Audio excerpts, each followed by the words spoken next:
do Fórum Esfera Brasil. Por favor, todos queiram retornar aos seus lugares, podem se acomodar.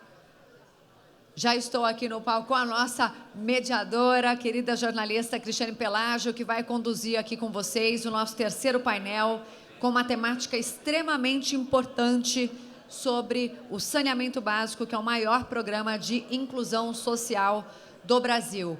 Antes de passar, então, a palavra para a Cris, nós temos um vídeo para exibir para vocês.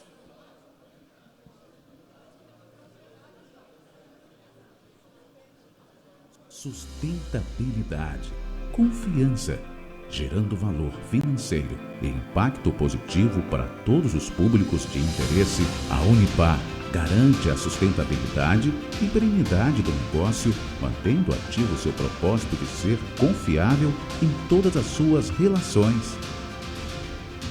Unipar faz a química acontecer.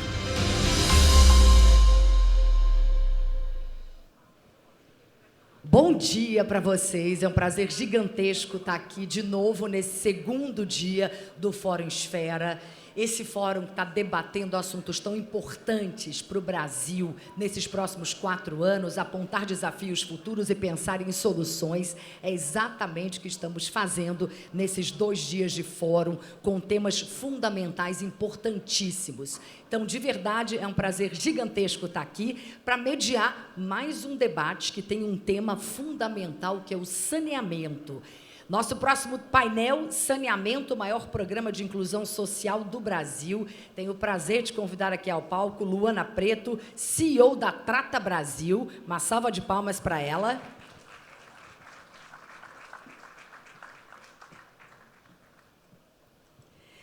Também o prazer de convidar Maurício Russomano, CEO da Unipar.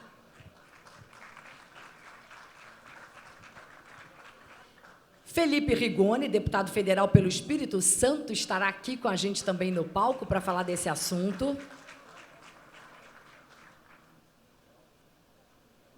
O deputado está na nossa plateia já? Deve estar chegando. Então, vamos aqui, deputado está aqui. Seja bem-vindo, deputado. Pode sentar onde quiser. Também Gabriel Galípolo, economista e membro da equipe de transição no grupo de infraestrutura, fará parte aqui desse nosso painel. Seja bem-vindo também, muito obrigada. Nós podemos todos nos sentar, a gente vai ter a participação também, fica à vontade. A gente vai ter a participação também, agora no começo, do ex-governador do Piauí, senador pelo PT, Wellington Dias. Ele vai participar conosco de maneira online, então vamos esperar ele aparecer para a gente começar o nosso painel. Antes, eu queria pedir para vocês, mais uma vez, como vocês já sabem, por favor, vocês podem e devem mandar perguntas para a gente. É importantíssima a participação de vocês. Eu vou fazer questão de fazer as perguntas de vocês ao longo do nosso debate. Para enviar a pergunta, QR Code aqui na tela, QR Code, só pegar o celular de vocês, apontar para lá, imediatamente vocês já estarão ali no ambiente para o envio de perguntas. Esse nosso painel terá 50 minutos. Eu peço para todos os participantes aqui ficarem atentos. A gente tem uma regressiva de tempo nessa tela virada aqui para nós, para cada um de vocês. Então, por favor, para a gente atentar para esse tempo, porque teremos outros painéis em seguida para a gente conseguir manter ali o tempo que nos foi designado, que são 50 minutos. O governador já está na tela para a gente? O Wellington Dias já está online. A gente, daqui a pouquinho, então, a gente começa o painel em breve com o governador. Antes, eu queria passar... Vamos começar pela Luana. Luana, eu gostaria que vocês fizessem uma apresentação inicial, comentários iniciais sobre o painel, depois a gente entra nas perguntas propriamente. Ladies first, vamos começar com a mulher primeiro. Perfeito. Gente, muito obrigada pela oportunidade de estar aqui falando desse importante tema, que é o saneamento básico.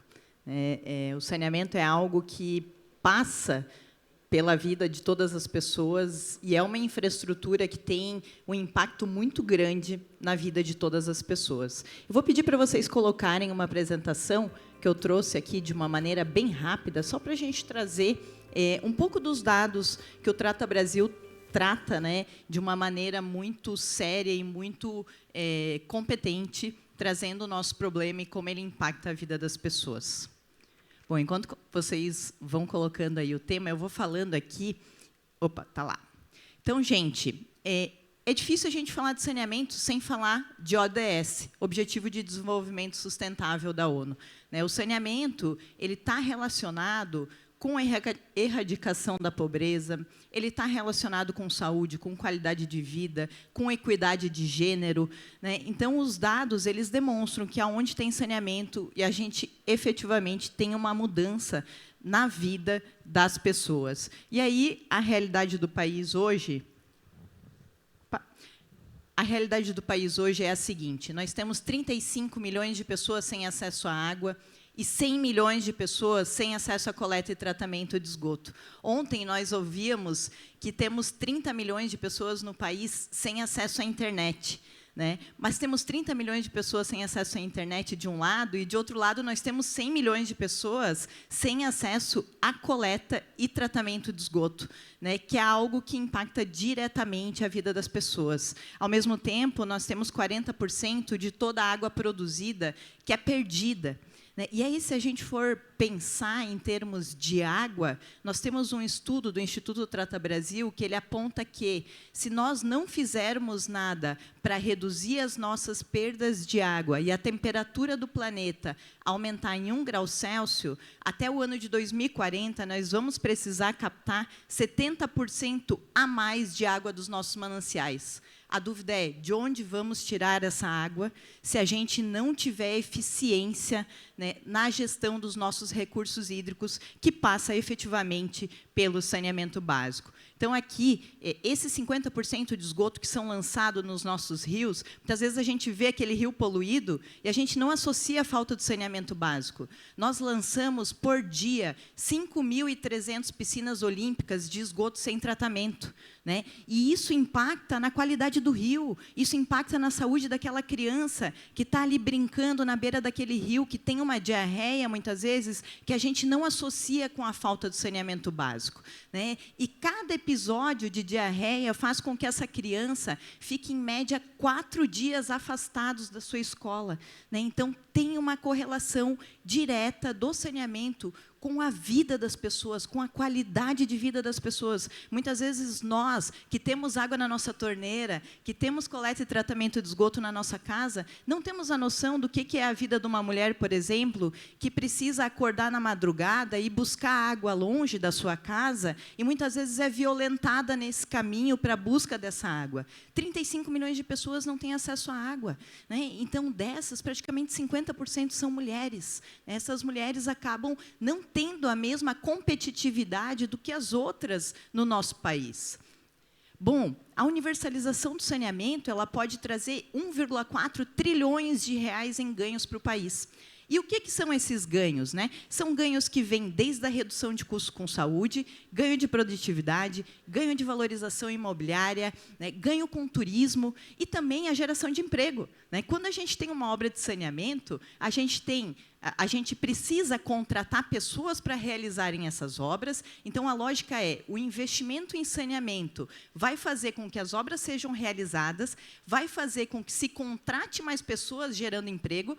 Essas pessoas vão acabar comprando mais no comércio local, desenvolvendo mais aquele comércio, gerando todo um ciclo virtuoso na economia pelo investimento em algo que o próprio nome já coloca, que é básico, né? Então, outro ponto, o saneamento, a universalização do saneamento, ele teria o poder de retirar 37,7 milhões de pessoas de situação de pobreza, principalmente porque a chegada do saneamento ela traz produtividade. Produtividade por quê?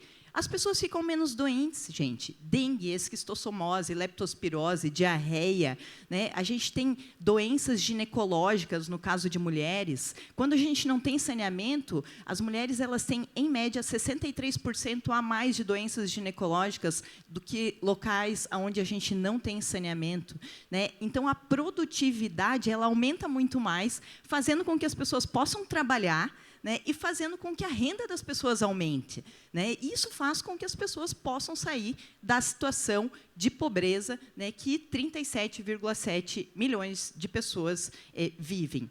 Por fim, né, o saneamento ele impacta em saúde.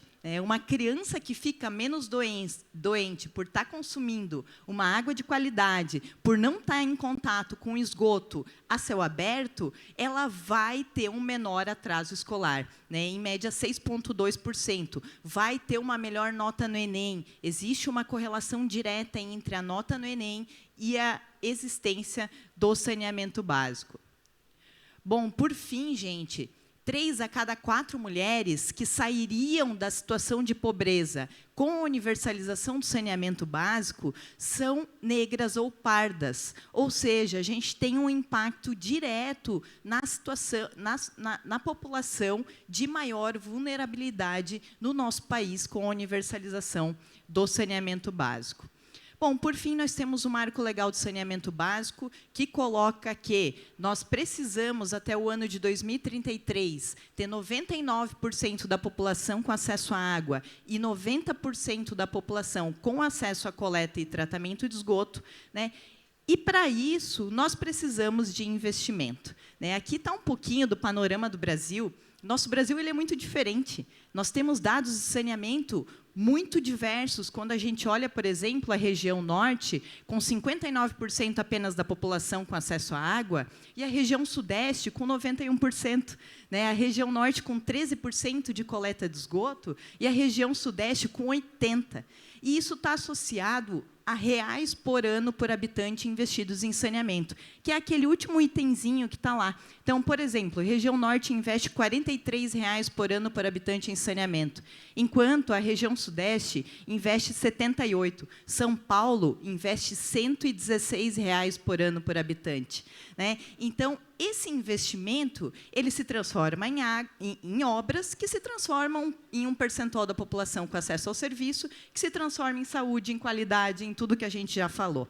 Né? Esse investimento ele não vai vir só do público ou só do privado. Né? A discussão ela não tem que ser ideológica. A gente tem que pensar, sim, em captar recursos das mais diversas maneiras possíveis, e aqui o Gabriel está aqui para falar disso de uma maneira fantástica, né? Para que a gente invista. Para cumprir o marco, a gente precisa investir, em média, R$ 150 por ano por habitante. É isso, gente. Muito obrigada. Espero que tenha dado um panorama geral para a gente iniciar a discussão. Maurício, antes de passar a bola para você, a gente conseguiu colocar o senador, ex-governador do Piauí, Wellington Dias, no nosso link aqui. Ele está online, então vamos colocá-lo, por favor. Eu vou passar a palavra para ele. O senador vai fazer uma apresentação aí inicial e, em seguida, ele não vai conseguir ficar no painel inteiro, então, por isso que é importante. Senador, bom dia, muito obrigada pela participação do senhor aqui com a gente. Bom, senador, gostaria que o senhor explicasse para a gente essa questão do tema saneamento no Piauí, como ele é tratado. Muito bem, primeiro, muito bom dia. Eu quero aqui também, aliás, já boa tarde, né? Saudar aqui todos os participantes, agradecer aqui pela importância aqui desse evento, com todo o time aí do Esfera. Eu não pude participar presencialmente, mas queria dizer aqui da importância desse momento. Estou bastante otimista em relação ao futuro, né? Eu creio que aquilo que são grandes necessidades do povo brasileiro também são grandes oportunidades. Assim, eu quero dizer da honra de partilhar aqui desse momento, desta experiência no estado do Piauí. O estado do Piauí entrou no século XXI, né, com muitos atrasos, um deles em relação a esta área de saneamento.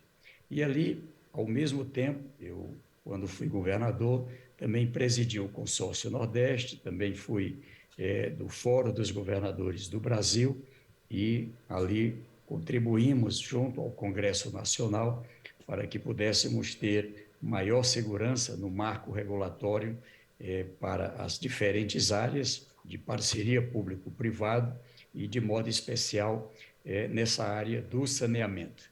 O Estado do Piauí, nós já temos 19 contratos em parceria público-privados, 3,4 bilhões de reais em investimentos. Há uma carteira ainda muito grande também para aí os próximos anos, a governadora Regina, o governador eleito Rafael Fonteles, lá com grande trabalho. Tivemos uma equipe muito competente aqui, sob a coordenação da doutora Viviane Moura, ela é uma especialista nessa área de parceria público-privado, e trabalhamos com dois conceitos: como melhorar a vida da população e, ao mesmo tempo, como nessa modelagem, em variadas modelagens de parcerias, como garantir que a gente possa também ter um impacto em relação à redução de despesas no Estado. Maior eficiência, melhor qualidade nos serviços e, em muitas dessas parcerias, também menos despesas para o Estado. A empresa de águas e esgotos do Piauí, uma empresa antiga, com um quadro também competente, mas tinha uma dificuldade, ou seja, uma baixa capacidade de investimento. Ela depois ficou negativa. Quando eu assumi o mandato, a gente tinha que fazer uma complementação, um aporte anual, que a valores de hoje chegaria aí próximo de 250 milhões de reais todo ano, não é, para poder a empresa cumprir com as suas despesas e investimentos mínimos. Então, daí veio esse caminho, e experimentamos em que fizemos uma modelagem de subconcessão, um modelo em que o Estado também é parte. Neste modelo, trabalhamos Teresina, a capital do Piauí. Ali nós tínhamos um atraso muito grande, apenas 18% da cidade com saneamento, né, com o sistema de esgoto, tratamento adequado. Isso causava, inclusive, graves problemas ambientais, ali, colocando sob o rio Poti, o rio Parnaíba. Teresina é uma cidade mesopotâmia, é uma cidade que é cortada por dois rios, né, que se encontram dentro da cidade, e isso causava outros efeitos colaterais na qualidade de vida da cidade. Também um problema de abastecimento. Você tem uma noção, em alguns momentos chegamos a abastecer regiões da cidade com carro-pipa por deficiência no sistema. Então, a partir dessa modelagem, uma modelagem que trabalhou, além dos investimentos próprios para garantir água e esgotamento, repito, nesse modelo de subconcessão, também ele teve ali uma corresponsabilidade em relação às comunidades rurais e a um conjunto de ações sociais. Pois bem, o fato é que havia muito desperdício, e ali, quando tivemos a concessão e o contrato, começaram os investimentos. Já tivemos ali, o investimento algo em torno de 1,750 bilhão, a valores da época do contrato, já com mais de R$ 1 bilhão investidos. Nós conseguimos avançar na universalização do atendimento de água com qualidade, ou seja, foi o primeiro passo, não é, desse trabalho. E também avançamos, estamos aí nos aproximando, eu não tenho dado agora deste final de ano, mas já ultrapassando de 40% de saneamento em várias regiões da cidade, já prontos em funcionamento, e principalmente naquelas regiões que geravam descarga de água não tratada no rio Poti. mas também no Rio Parnaíba. Ali foram gerados 1.133 empregos, pelos dados que foram levantados. Nós tivemos, além de mais qualidade no atendimento de água, a melhora no sistema de esgotamento. A previsão é que até o ano de 2026 nós tenhamos as condições de universalizar ali o atendimento com esgoto para toda a cidade, e ainda também numa parceria Estado e a empresa Engea, Águas de Teresina, como ficou denominado a empresa vencedora para estes investimentos, que garante uma condição também de atendimentos a várias comunidades rurais que são povoados,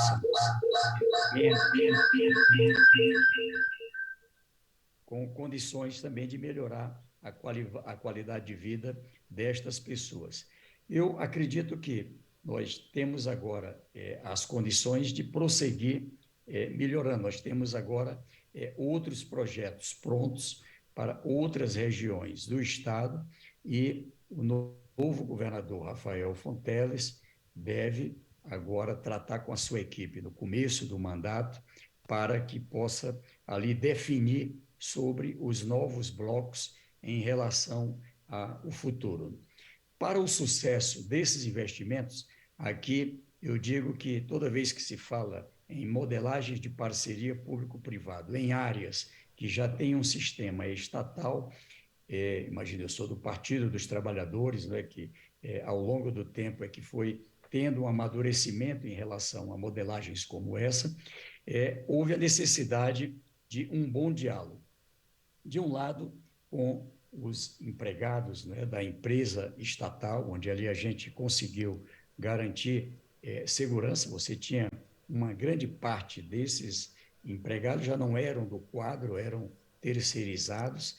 Nós temos ali uma situação em que tivemos que trabalhar com o Tribunal de Contas do Estado, com o Ministério Público, Judiciário, enfim, onde foi possível, e ali eu agradeço ao Tribunal de Contas da União, que nos ajudou em alguns cursos e vários colaboradores, que permitiu com que mais pessoas pudessem dominar esse mundo novo das várias modelagens da parceria público-privado, e, neste caso, especialmente nesse modelo de subconcessão, um modelo em que, após 31 anos, se tem ali a oportunidade de uma nova recontratação.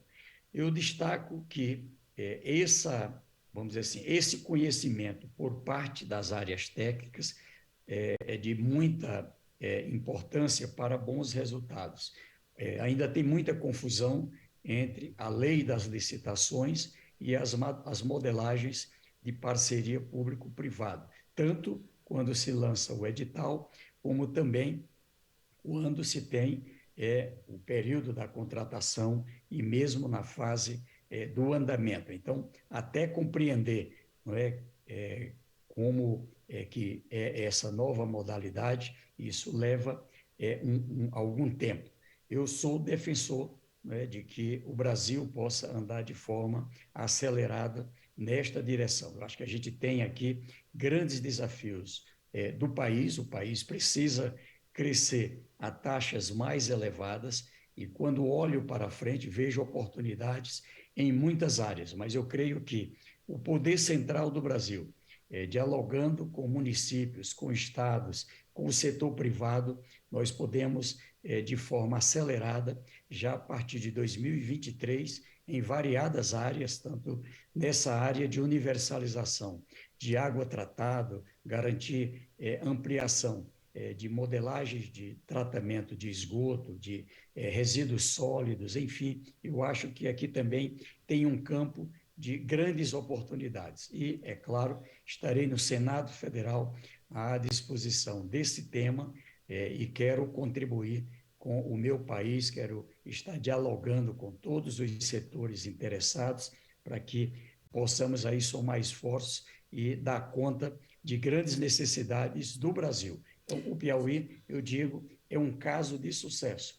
hoje a população reconhece a melhoria, né? Veja, coisa simples, pessoas que moram há muitos anos numa região da cidade e pela primeira vez ter a condição de tomar banho de chuveiro, né? Então, poder ter a condição de ter água sem ter que acordar na madrugada ali para poder ter ali a condição de reservar água por conta da deficiência que tínhamos ali naquelas regiões. O setor privado, que muitas vezes não crescia na área da construção civil, imobiliária, por deficiência nessa área de água e saneamento em algumas regiões de grandes oportunidades. Então, eu quero... Senador, vou pedir só para o senhor, desculpa, o senhor está me ouvindo? Pedir só para o senhor concluir, porque nós temos pouco tempo e temos muita gente aqui ainda para falar sobre esse tema. Não tem problema nenhum, mas só para o senhor concluir a sua fala, por favor, e te agradecendo já antecipadamente pela participação.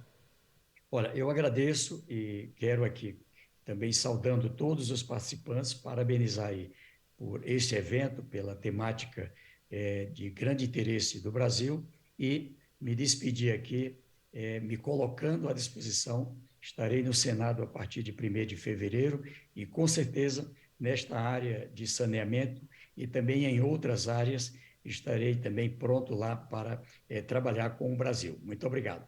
Muito obrigada. Nós que agradecemos muito. Uma salva de palmas para o senador. Muito obrigada pela sua explanação aqui, por ter ficado esses minutos com a gente. Boa tarde para o senhor.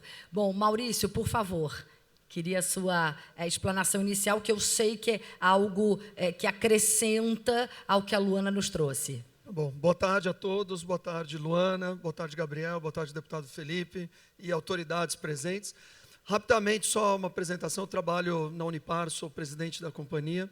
A Unipar é um grupo brasileiro que tem mais de 50 anos.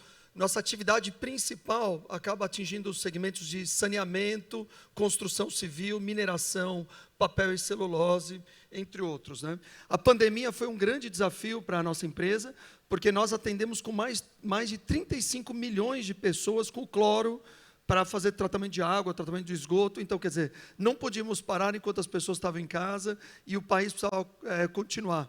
Então, a companhia agiu de uma maneira exemplar, com grande compromisso de todos os colaboradores. Isso foi um motivo de orgulho e um propósito também muito grande durante todo esse período, né?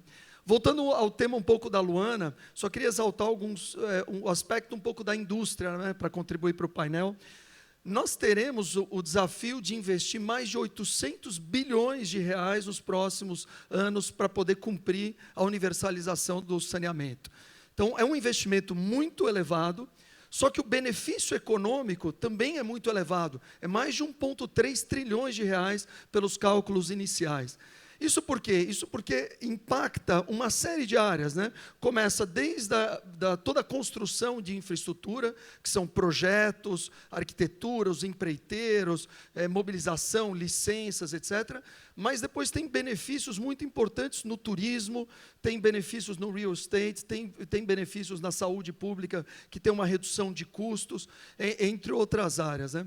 Falando mais especificamente da indústria química, que é a indústria onde nós estamos, a indústria química, desses 800 bilhões, mais ou menos 30 a 35 bilhões de reais, precisamos investir, e nós somos, na verdade, o segundo tier, né? Primeiro você precisa investir na estrutura de saneamento, e quando você está investindo, já começamos a servir com químicos, e depois, obviamente, no processo de tratamento de água, até que você leva.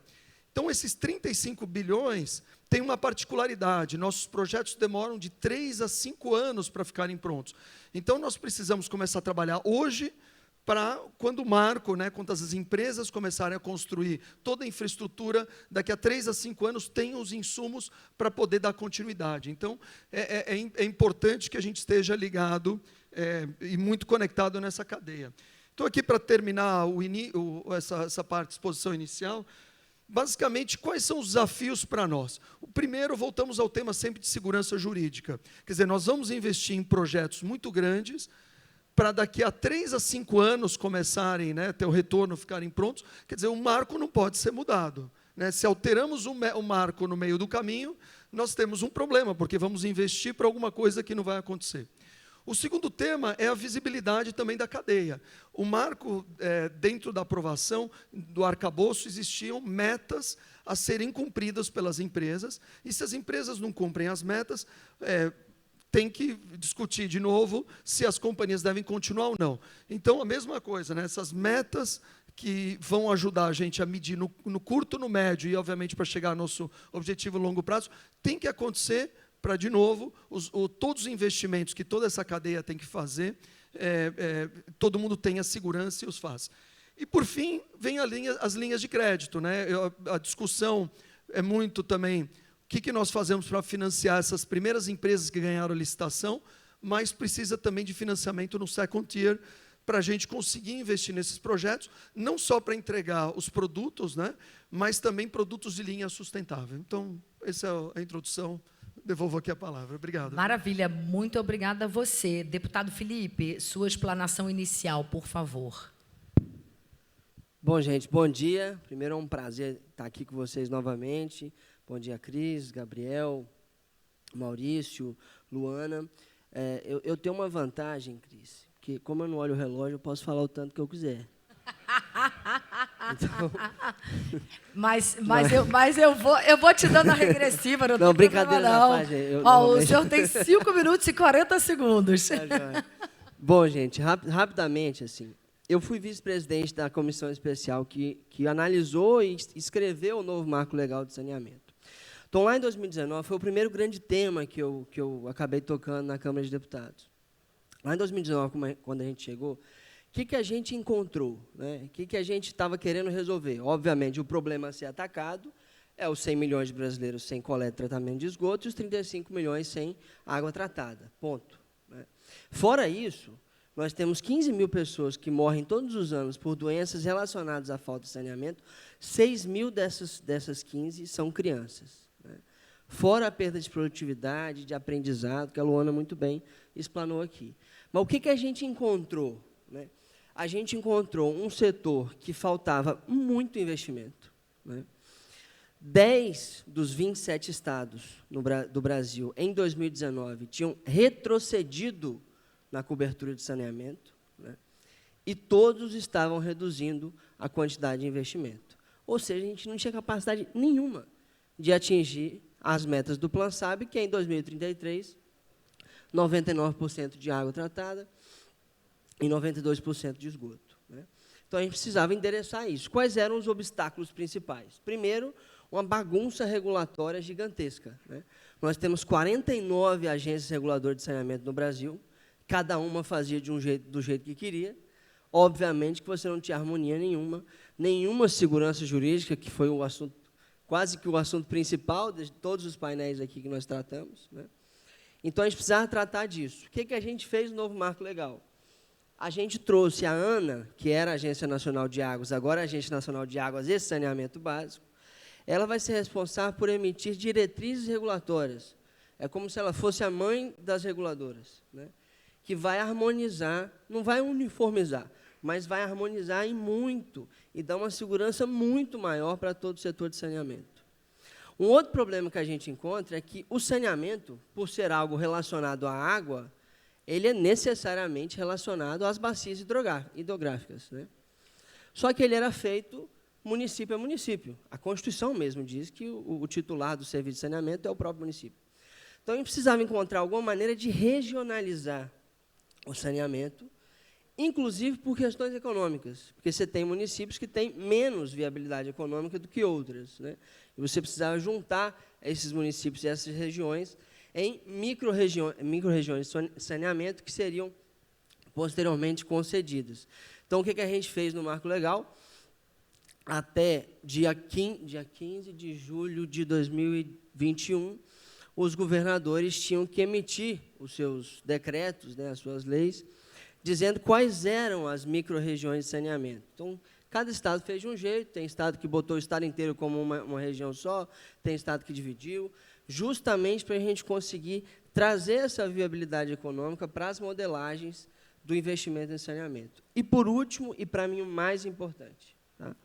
A gente acabou com o contrato de programa, que era um contrato automático assinado entre a empresa estatal de saneamento e os municípios, e tudo será feito por licitação e concessão. Ou seja, nós estamos botando, de fato, a corda no pescoço do operador de saneamento, seja ele público ou privado, ele vai ter que entregar resultado. Tá? Ganhou a concessão é porque você tem capacidade de investimento, capacidade de operação. Se cumprir as metas, você continua com o contrato. Se não cumprir, querido, tchau. Foi exatamente isso que a gente colocou no novo Marco Legal de Saneamento. Então, esses 3 grandes pilares, é o que, para nós, né, vai trazer essa quantidade absurda de investimento que nós precisamos. A KPMG fez um estudo recentemente, mostrando que serão 893 bilhões de reais investidos até 2033, 293 no restabelecimento, na recuperação das redes atuais e 600 na expansão de rede. E isso só conseguirá ser feito se a gente atrair, obviamente, a capacidade de execução de investimento do setor privado. E é para isso que a gente fez o marco legal desse jeito. Não é que a gente está, muito pelo contrário, a gente não está acabando com as estatais. Nós estamos dizendo que, seja ela estatal ou privada, ela vai ter que ter capacidade de investimento para entregar saneamento. Como diria Dan Xiaoping, né, não importa se o gato é branco ou preto, eu quero que ele pegue o rato. Né? E é exatamente isso que a gente colocou no novo marco legal de saneamento, justamente para a gente conseguir resolver um problema. Vocês veem que eu fico meio emocionado até com esse assunto, porque é um absurdo o Brasil estar discutindo isso em 2022. Né? Então, a gente precisa, de fato, acelerar. O que o Tarcísio falou aqui ontem, eu acho de extrema importância. Tem várias empresas, 3 principais, a Sabesp, a Sanepar e a Cesan, que já estão, basicamente, com universalização contratada. Mas, com o novo marco legal, a gente consegue achatar o tempo de universalização. Isso é muito importante, não só porque vai universalizar o saneamento, mas porque nós vamos trazer mais produtividade para a economia, menos mortes e muito mais dignidade para a população brasileira. Deputado, impressionante, né? O senhor falou exatamente no tempo que tinha. Quando zerou, o senhor calou a boca, juro por Deus. Impressionante, né? Gabriel viu junto comigo, cravado. Ninguém foi tão perfeito nesse tempo. Gabriel, sua explanação inicial, realmente, o deputado tem absolutamente toda a razão. É inaceitável, inconcebível, em 2022, nós estarmos tendo que discutir esse tema. Exato. E eu, em várias outras mesas que eu pude aqui participar, várias vezes eu falei sobre falsas dicotomias, né, que muitas vezes colocam ali oposição entre questão de sustentabilidade ambiental, social e econômica, e às vezes parece um discurso vazio, bem intencionado, assim, mas o saneamento é esse exemplo fantástico, eu acho que superior, como isso é uma questão prática e objetiva. Não existe nenhum caso que você consiga exemplificar melhor do que o saneamento. Saneamento é sustentabilidade ambiental, ninguém vai ter dúvida disso, ou seja, você está cuidando dos mananciais, você está cuidando de poluição dos nossos rios. É social, nós falamos de saúde, como bem comentou a Luana, de acesso à educação, e é, com certeza, também sustentabilidade econômica. Primeiro, pelos números que foram aqui apresentados, porque, na verdade, esta é a conta que precisa se fazer com o saneamento. Qual é o custo de não realizar o investimento no saneamento? Então, investir em saneamento é gerar economia, porque você vai reduzir despesas em uma série de outras áreas que você tem despesa também. É geração de emprego intensiva, porque você está falando em investimento em uma série de setores que são intensivos em mão de obra, inclusive na cadeia produtiva como um todo. É a resolução também de uma falsa dicotomia entre o antigo e o moderno. Como você estava colocando aqui, também falou o deputado Felipe, é um absurdo que em 2022 a gente esteja discutindo isso. Esse é um problema do século XIX, mas que a gente tem uma oportunidade de endereçar e responder mirando para os desafios da nova economia, da economia sustentável, da economia verde que a gente está colocando. Então, a gente consegue endereçar um problema que é do antigo com uma visão moderna. E vai ser inovação tecnológica também. Por que vai ser inovação tecnológica? Quando eu olho hoje para a questão da sustentabilidade, tem vários temas que foram colocados aqui que eu acho que são importantes. Primeiro, uma visão agnóstica sobre como eu devo enfrentar e encarar o que eu devo fazer isso. Não é uma visão ideológica, eu preciso saber qual é a melhor maneira de resolver e contratar esse tipo de serviço. Em abstrato, eu tenho uma inclinação a achar sempre que os modelos onde, como os de concessão e parceria público-privada, onde eu transfiro o investimento junto com a manutenção e a operação do serviço, a iniciativa, ao mesmo contratado, eu tenho um alinhamento de interesse maior. Ou seja, o sujeito que está contratado, como eu já disse ontem, vai querer deixar o serviço disponível, fruível, da maneira mais célere possível, porque ele só vai ter percepção de receita a partir do momento que o ativo foi entregue para a população, que o serviço foi entregue para a população, mas vai querer fazer isso sem comprometer a qualidade do ativo, porque ele vai ser responsável pela operação e manutenção do ativo por 5, 10, 15, 20 anos. Então, eu tenho um alinhamento de interesse maior ao ter contratos que conseguem combinar a construção do ativo com a operação e a manutenção dele na prestação do serviço. Do ponto de vista de financiamento desse serviço, a gente tem um desafio grande. E aí eu vou para a questão das fontes de recursos, e por isso que a gente vê muitas vezes a questão da subconcessão. A primeira lógica é o que o deputado Felipe estava comentando. A Constituição atribui como poder concedente, ou seja, como uma atividade dos municípios. E quem fez a Constituição estava preocupado que o sujeito que mora na cidade fosse devidamente atendido. Mas infraestrutura é um negócio de escala, por definição. Você precisa ter escalabilidade nisso. E saneamento é um negócio de subsídios cruzados, de recursos hídricos e financeiros. Você vai tirar, geralmente, a água da onde tem, levar para onde tem demanda, e vai pegar municípios que são mais viáveis financeiramente e ajudar a viabilizar municípios menos viáveis. A questão da regionalização, como foi comentado aqui pelo deputado, é uma questão muito importante para tentar endereçar isso. Mas, quando eu olho para o passado, não é à toa que as empresas estaduais tinham a dimensão que elas tinham, porque era a forma que se encontrou de dar esse tipo de escalabilidade. O que a gente enxerga em vários desses modelos, como aconteceu no Piauí, como aconteceu no Rio de Janeiro e vem acontecendo em outras regiões, eu uso essa estadual como uma caixa de subsídios cruzados para você dar essa escalabilidade. O privado prefere contratos que são com esta escala e com esta racionalidade. E aí você vê como também a gente supera uma outra falsa dicotomia entre o público e o privado.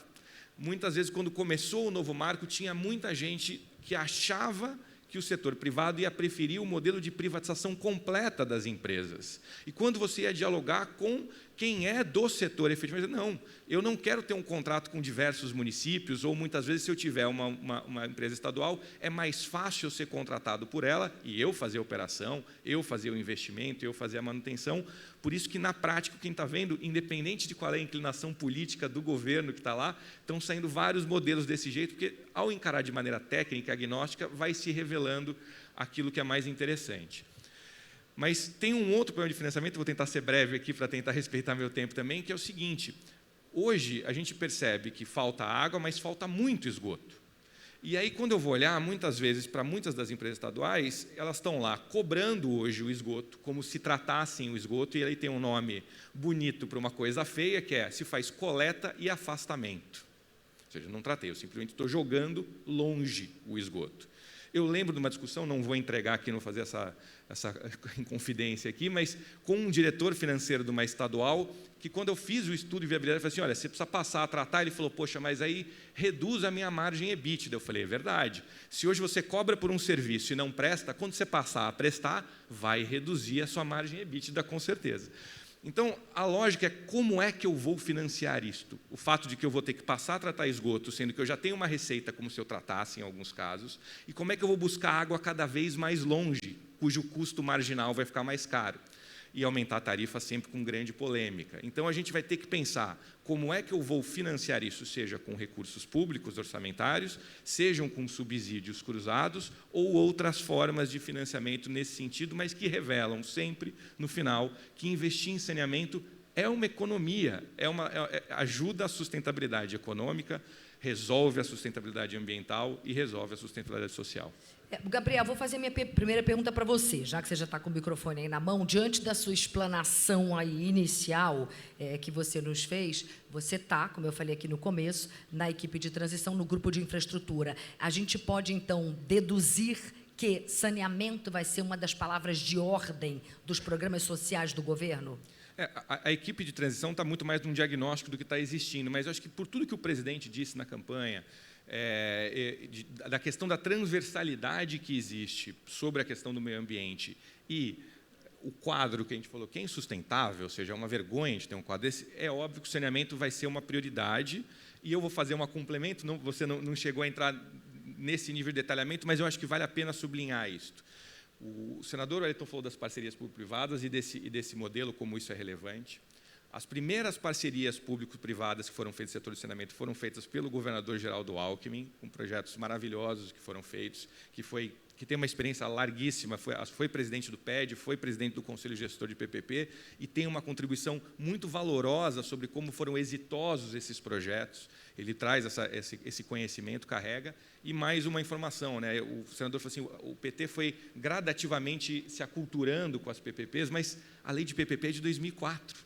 É de uma gestão do PT, e quem vai redigir a primeira versão da lei de PPPs é o Fernando Haddad, então, que estava trabalhando no Ministério do Planejamento. Então, eu espero que o saneamento vá ser, sim, uma grande prioridade e que a gente vai conseguir encarar esses modelos que parecem que são contratos mais modernos e que nos permitem acelerar, como disse o deputado, essa universalização do saneamento, olhando para resolver problemas do século XIX, mas para o que deve ser o Brasil quanto protagonista do que deve ser a economia do século XXI. Bom, Luana, naquele período da votação do Marco do Saneamento, a gente até percebeu uma forte mobilização da sociedade em torno desse tema. A impressão agora é de que isso se arrefeceu. A minha pergunta é a seguinte, de que forma nós podemos colocar de novo esse tema em discussão pela sociedade, um tema tão fundamental, tão importante, como todos vocês colocaram aqui nas explanações? Bom, é muito importante que a população que está lá na ponta entenda a importância do saneamento básico. O governo ele estabelece as políticas, ele realiza os investimentos, mas a população precisa entender essa importância. E é isso, por exemplo, que o Instituto Trata Brasil visa trazer. A gente faz estudos, a gente compila dados, transforma em informação, gera conhecimento, vai para a mídia, coloca isso na mídia, trazendo o benefício da vida das pessoas. Então, a gente não pode perder de vista a importância do cumprimento das metas do marco legal. O marco legal ele não pode ser algo que as metas estão lá, mas eu não vou conseguir cumprir, está tudo bem e vai ficar assim mesmo. Porque, senão, a gente vai perder uma grande chance que a gente tem de mudar a realidade do Brasil.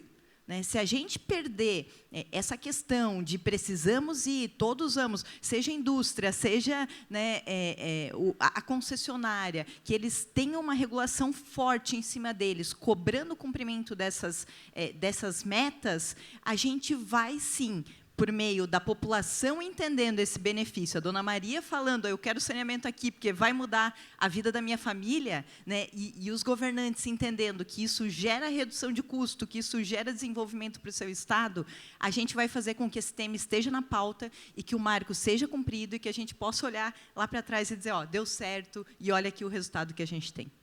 Maurício, o programa está em andamento, mas, como todos nós sabemos, e a Luana até colocou isso na primeira fala dela, esse andamento é diferente nas mais diversas regiões do país. Então, eu queria perguntar para você se a indústria química está realizando movimentos de ampliações de capacidade para atender essa demanda e se você poderia citar algum exemplo para a gente.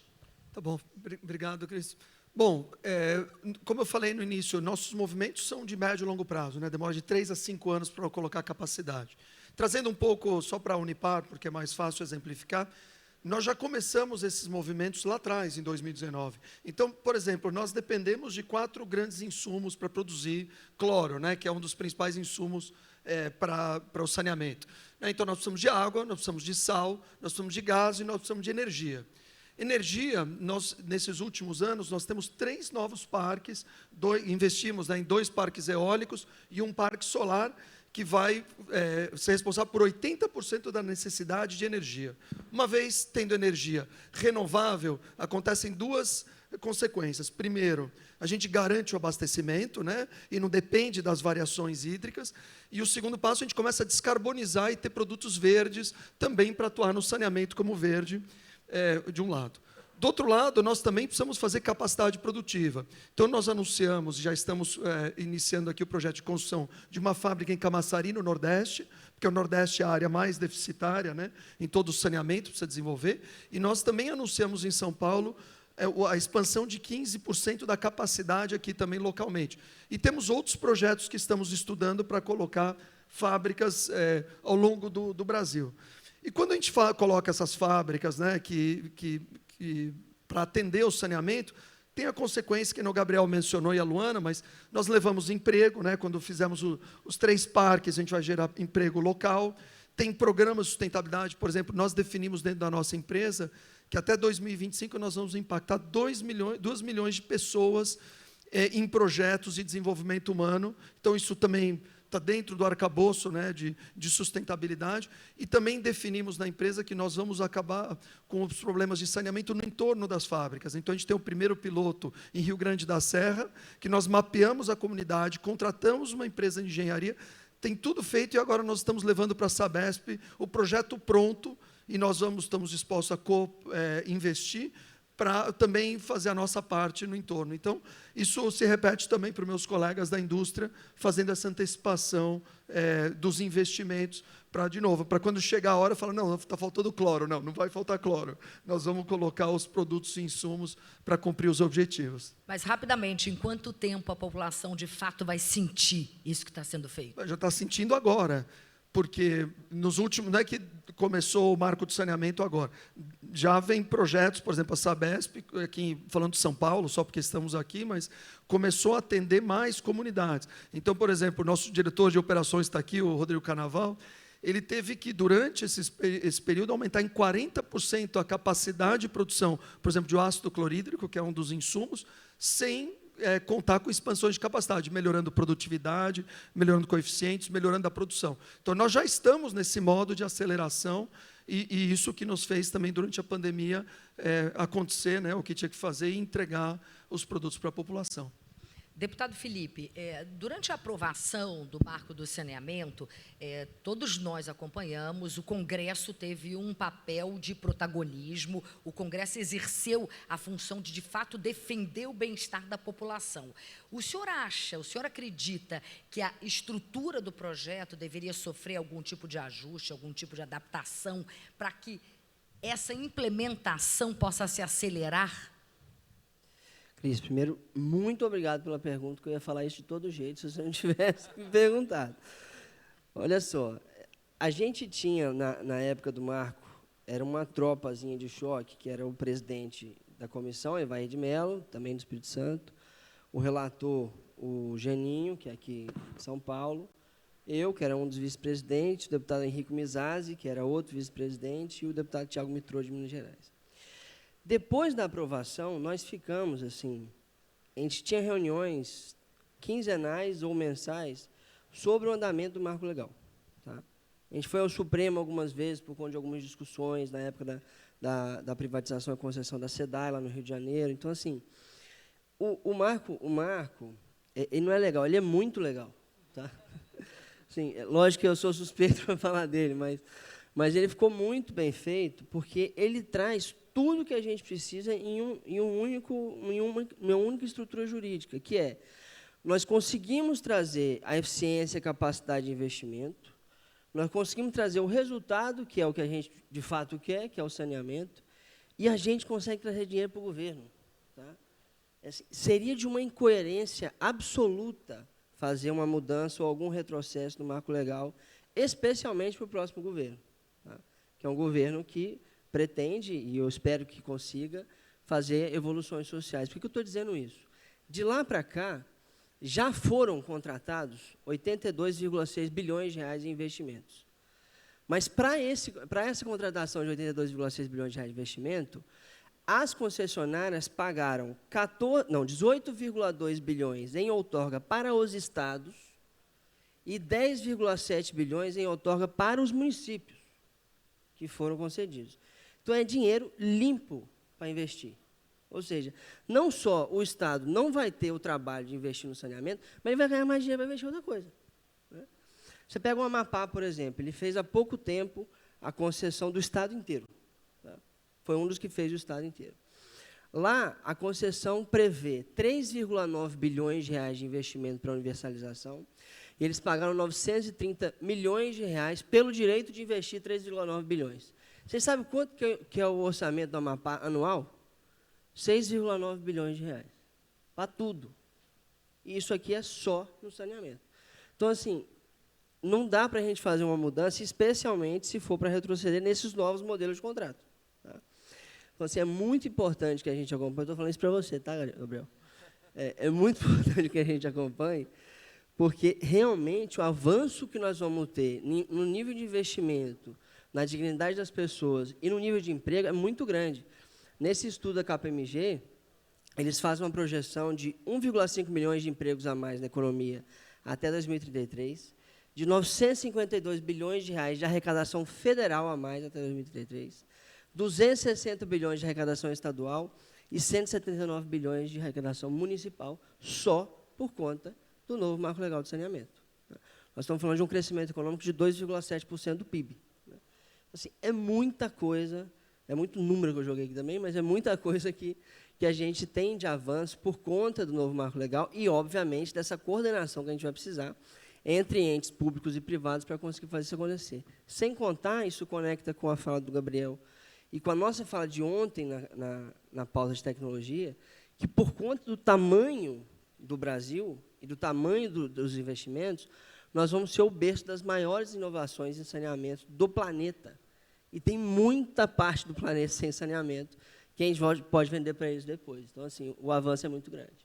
Eu queria agradecer muitíssimo a participação de vocês. É um tema tão fundamental. Espero mesmo que a gente, daqui a alguns anos, não fale o que a gente acabou de falar, né? 2022, e tendo que esmiuçar esse assunto que é tão importante, que isso, de fato, avance, e avance da melhor maneira possível. Obrigada mesmo, um prazer gigantesco ter vocês aqui nesse tema fundamental. Obrigada. Uma salva de palmas aqui para eles.